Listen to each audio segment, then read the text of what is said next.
Woke up this morning as a winning Arsenal manager for the very first time, but how special was that moment on the pitch with the players at the end of the game? Yeah, it was a very positive one. Very relieved to get the first win. We wanted to start the year in a different mood, and I was very pleased with the win and with the performance. The FA Cup is obviously a trophy you won with us twice as a player, so presumably it's something that's got a special place in your heart. Absolutely. That final day of the season at Wembley and the memories that are brought back with this football club, we have to be challenging for the cups, and we will try to do that again this season. Thanks.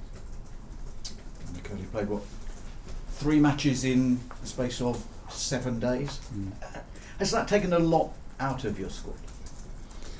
Yes, because at the moment as well we've been managing a lot of injuries. We haven't been able to rotate the team a lot, but we survived. I think yesterday I was a little bit scared because we could expose a few players and get some injuries, and we went through the game. Obviously we suffered physically, but I think all the teams in the Premier League at the moment are in the same position. But we went through it, we suffered together, and now we have a few days to recover.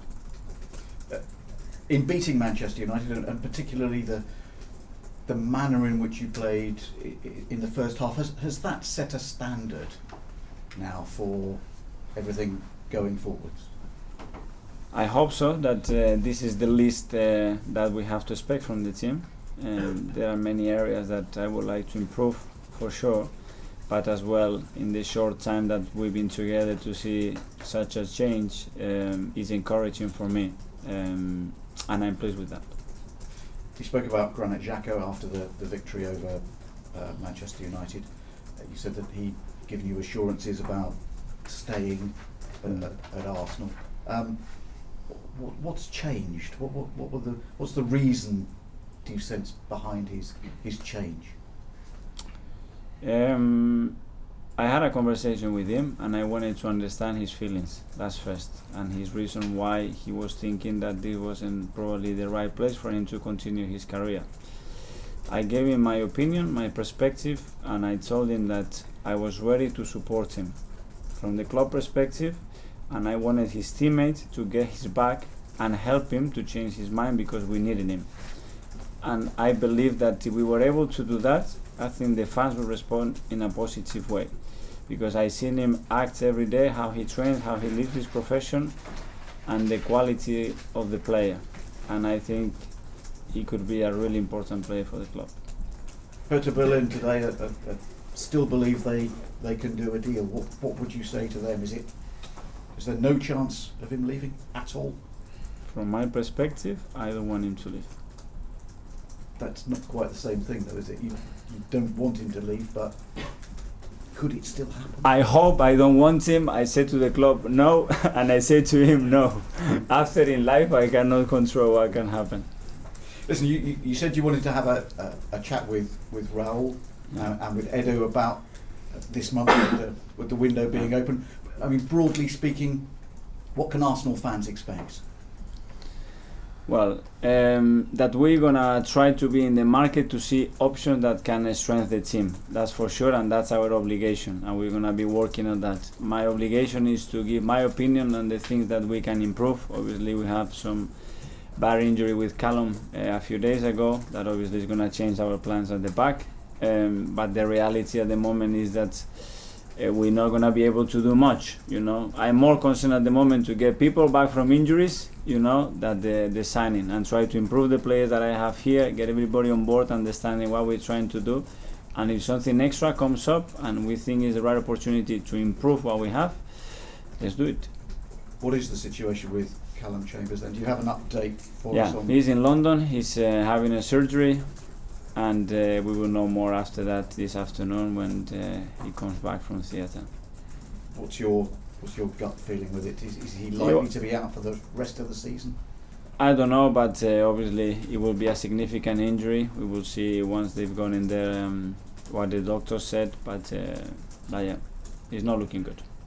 Eddie Nketiah has been recalled from his loan spell with Leeds. Did he play enough at Leeds? What's the reason for bringing him back? Well, we have to sit down with the loan department. We will do that this afternoon to discuss the best possible way for him to keep developing. I think the environment that he's been living at, I think it has improved him as a player 100%. He plays some minutes, not as much as we wanted, but he's a kid with an incredible potential, and we have to make a decision now for the club, and not for the next 4 months, but for his career, what's the best thing to do. And we have to sit down with him, hear from him, which is very important, what he needs as well, and make the right decision for the next 5 months.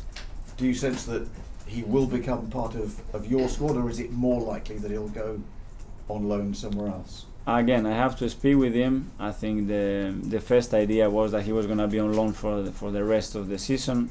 We have to assess the situation again now at the moment, and we will have some answers back very soon.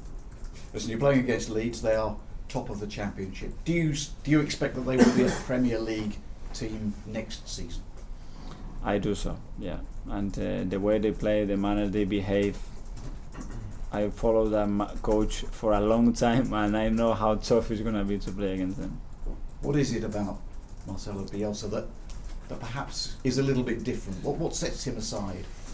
Just what he gets out of his team, you know, how he makes them fight and run and challenge and compete and never give up in any game under any circumstances. You know, he generates that beliefs on the player, those demands, and that's what, in my opinion, has been one of the most successful managers. But every manager would want that, wouldn't they? Yeah, but to get it consistently every 3 days at that level is very different. And for me, the best thing is when you talk to players that they had him as a coach, what the words that they have towards him, they are always positive. They were better players afterwards, better people. They understood the profession better. That's what is left after when you have players and they say these type of things to the managers. As I said earlier, you've won the FA Cup a couple of times with Arsenal. Is this a competition in the season you're having so far that you can take seriously? You can't or you can? You can, yeah. I mean, you've still got Europa League to come, and you've still got the top 4 to fight for. So where does this come in your? Absolutely. I would like to have more fit players, you know, to have more rotations. We will see what we have after tomorrow. But obviously, it's a competition that is very attached to this football club in recent years, and we have to take it very seriously, and we have to try to go through the next round. How important was the win last night to build confidence at home going forward for the rest of the season? Yeah, it was a long time not winning at home, and to create that connection again with the fans, that belief that what we are trying to do has a very clear direction, supported with a win. Obviously, it's much better. I think for the players as well, that were the first one suffering with the results and inconsistency. So that would generate more belief. Is this job bigger than you thought it would be when you took it? When you were looking from the outside, sat next to Pep Guardiola? I knew about the job, how big it's going to be. The challenge, maybe just a little bit bigger than expected. And the transfer window's open now. What's going to happen with Pierre-Emerick Aubameyang? Because there were rumours that he didn't want to stay. He's your captain. He certainly worked hard in the last 2 games. I don't even think about that possibility with Oba. I want him here. What do you think? Mikel, hello. Is it true that Mesut Ozil ran 11.5 kilometres yesterday?